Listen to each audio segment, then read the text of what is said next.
Welcome to Not Milk Never Milk. Subscribe if you're lactose intolerant. You begin by making sure prerequisites are already met. Wi-Fi connected and your iPhone charging or above 50%. Open Settings, tap your name, then iCloud and choose iCloud Backup. That gets you into the right panel. Tap Backup now to start the process. This saves recent photos, app data, and settings to iCloud.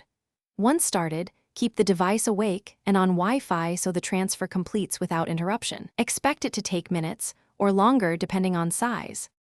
Once your initial backup runs, you should inspect what's being saved and why.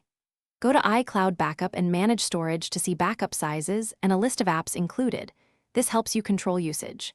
If you need less iCloud space, turn off backups for large apps or switch to a local backup using Finder or iTunes by connecting your iPhone to a computer and choosing Encrypt Local Backup if you want passwords preserved.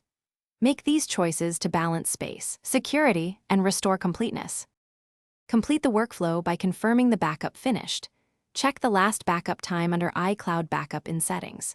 If you see failures, try simple fixes first, toggle Wi-Fi, restart your iPhone, and ensure you have sufficient iCloud storage.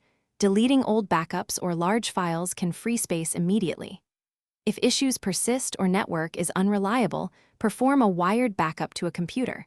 That avoids network errors and gives you a local restore point. Keep one troubleshooting tip in.